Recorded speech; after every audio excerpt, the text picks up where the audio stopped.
Bismillahirrahmanirrahim. Assalamualaikum warahmatullahi wabarakatuh. Apa kabar rekan-rekan semuanya? Semoga kita semua berada dalam lindungan Allah Subhanahu wa taala.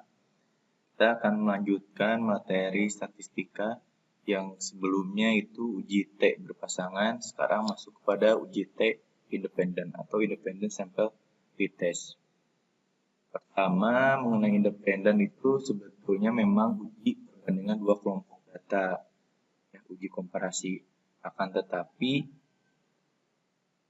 ada persamaan dan perbedaan antara independent sample test dengan Bayes atau materi sebelumnya yang kita bahas. Nah, ini akan coba saya sedikit ulas mengenai perbedaan antara uji T berpasangan dengan uji T independen. Kalau uji T berpasangan, materi sebelumnya ada dua data. Pertama, pretest. Setelah alur penelitian, ya ada pretest dulu, treatment, dan menghasilkan data yang kedua yaitu post-test. Dan data yang dibandingkannya adalah data pretest dengan data post-test. Data pretest dan post-test ini berasal dari kelompok yang sama biasanya, kalau memang desainnya seperti itu. Akan tetapi, untuk GT independen ini, GT independen, sama datanya ada dua, akan tetapi bedanya ini biasanya berasal dari kelompok yang berbeda. Ada kelompok A, kelompok B, atau bisa kita sebut data A atau data B. Nah, dua data ini yang dibandingkan. Ya, walaupun sama-sama datanya ada dua, akan tetapi bedanya adalah kalau uji T berpasangan itu biasanya data tersebut berasal dari kelompok yang sama, akan tetapi pengambilan datanya di waktu yang berbeda.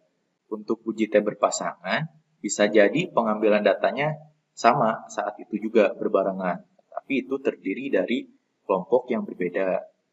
Makanya menghasilkan dua data dari sumber yang berbeda. Jadi dua data ini di independen yang akan kita bandingkan. Jadi membandingkan suatu data yang berasal dari dua kelompok yang sama. Nah, datanya ini bisa jadi variabelnya sama, ya. Jadi variabelnya sama, tapi dari sumber atau kelompok yang berbeda. Sebagai suatu gambaran, dalam bidang pendidikan, misalkan, nah ini ada beberapa teori dan hasil penelitian mengemukakan bahwa self-esteem dipengaruhi oleh lingkungan seseorang. Jadi, self-esteem atau rasa menghargai diri sendiri itu dipengaruhi oleh lingkungan orang tersebut. Ya, misalkan kita contohkan ini lingkungannya adalah lingkungan sekolah. Nah, berikutnya katanya di suatu daerah itu berdasarkan observasi peneliti, ya misalkan rekan-rekan sebagai peneliti melakukan observasi dulu, ternyata terdapat dua sekolah, sekolah A dan B yang memiliki lingkungan berbeda, ya mereka yang berbeda. Nah, oleh karena itu, makanya sebagai peneliti ingin mengetahui apakah terdapat perbedaan self-esteem siswa, ya, self-esteem siswa sekolah A dengan sekolah B. Nah, jadi kurang lebih secara permasalahan penelitian itu seperti itu alurnya. Jadi yang dibandingkannya itu adalah sekolah A dan sekolah B. Datanya data apa? Data self-esteem kalau di contoh kasus ini. Ya, itu berdasarkan gambaran singkatnya. Sekarang kita coba masuk pada analisisnya. Seperti biasa, datanya sudah saya inputkan, akan tetapi rekan-rekan sebelumnya saya selalu sarankan untuk ya input data itu coba biasakan di Excel. Jadi akan mudah, nanti input data ke SPSS akan lebih mudah.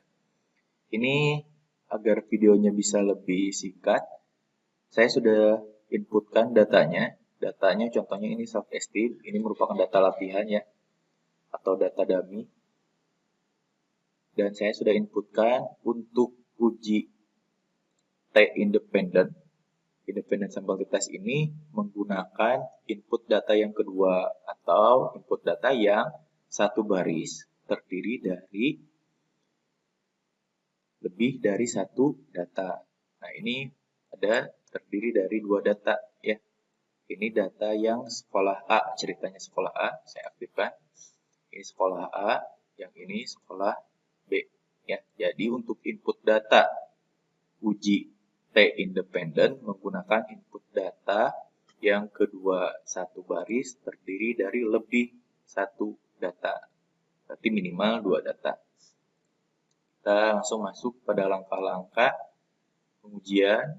Menunya masih di analyze, di perbandingan rata-rata, compare mean, ada independent sample t-test. Ke sini. Nah, ini data self-esteem-nya kita masukkan ke kolom yang test variable, sedangkan sekolahnya ini sebagai data faktor, ya, atau data value, masukkan ke grup variable. Terus sudah itu diaktifkan define group. Grup 1 boleh diisi dengan angka 1, 2, angka 2. Ini supaya menandakan bahwa yang pertama itu adalah grup yang pertama, atau berarti A di sini ya, atau ini adalah 2 itu mengartikan B, kelas sekolah A dan ini sekolah B. Kalau ditukar ini jadi 2, ini jadi 1, boleh. Hanya boleh-boleh aja ya. Coba aja dulu 1 dan 2. Setelah itu langsung oke. Nah, ini ada output SPSS ada 2 untuk independen. Yang pertama ini untuk statistik deskriptifnya, ya, dari mulai rata-rata, standar deviasi sampai pada kadar error. Selanjutnya ada si independent sample t-test-nya. Nah, untuk independent sample t-test, output yang menjadi acuannya adalah output yang ini, ya, yang menentukan bahwa nanti hipotesisnya itu diterima atau ditolak adalah ini, outputnya ini. Kita masuk pada file materi. Di sini sudah saya masukkan, ya, outputnya sama yang tadi, walaupun memang angkanya berbeda. Nah, sebetulnya di sini untuk independen itu ada suatu ciri khas tersendiri. Kenapa? Ternyata di independen itu ada hasil dari uji homogenitas, yaitu yang ini, ya, hasil uji homogenitas. Ini ada hasil uji homogenitas. Nah, yang ini ya, hasil uji homogenitas. Untuk apa hasil uji homogenitas di sini? Karena di uji independen ini, di outputnya ini, ada 2 hasil. Yang baris atas, ya, yang baris atas ini, yang atas, dan yang bawah. Nah, kebetulan memang ini nilai T dan signifikansinya itu sama, persis sama. Tapi bisa saja ini berbeda. Biasanya ada juga yang berbeda antara T yang atas sama T yang bawah, signifikansi yang atas dan yang bawah. Kalau misalkan berbeda, mana yang akan kita ambil? Itu tergantung dari hasil ini, hasil homogenitas ini, ya. Kalau misalkan homogen, bisa kita pakai yaitu yang equal variance assume, ya. Jadi kalau misalkan hasil ininya homogen, ambilnya berarti yang baris atas, ya, yang atas, yang T yang atas, yang atas. Tapi kalau signifikansinya ini, uji homogenitasnya ini tidak homogen, berarti kita pakainya yang bawah, ya, bawah.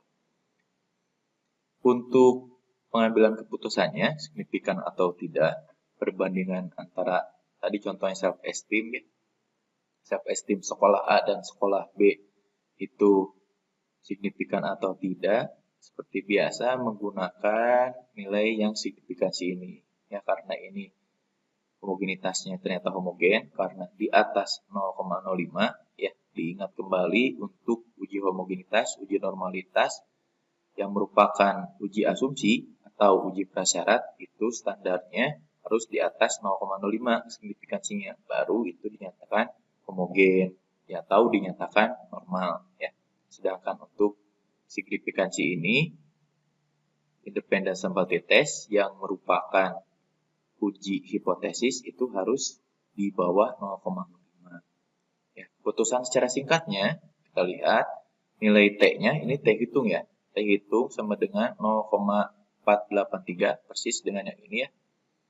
karena ini homogen, kebetulan memang sama, 0,483 dan signifikansinya sama dengan 0,635 di atas 0,05, maka dapat diartikan bahwa tidak terdapat perbedaan yang signifikan. Kenapa tidak terdapat perbedaan signifikan? Karena nilai signifikansi yang ini, ya, ini itu di atas 0,05, jadi tidak terdapat perbedaan yang signifikan. Memang di sini saya masih masukkannya di contoh file materi ini motivasi belajar. Ya, jadi kalau ini dilihat dari output ini memang tidak terdapat perbedaan yang signifikan antara kelompok A dengan kelompok B. Nah, seperti biasa, nah ini di bawahnya ada penjelasan mengenai equivariant assume dan equivariant assume yang tadi ya, ini mengenai homogenitas. Nah, seperti biasa saya menambahkan bahwa menyarankan untuk rekan-rekan nantinya dimasukkan deskripsi itu bukan output dari SPSS di bab ya, di bab 4-nya itu bukan output SPSS. Tapi saya lebih menyarankan membuat tabel yang lebih sederhana. Yang penting ada nilai T, signifikansi, dan putusannya itu apa. Jadi nanti silahkan disesuaikan dengan outputnya. Putusannya sebetulnya masih sama. Putusannya sama dengan yang di atas. Oke, saya rasa itu. Semoga rekan-rekan bisa menyimak dengan baik, bisa memahaminya dengan baik. Oke, terima kasih. Assalamualaikum warahmatullahi wabarakatuh.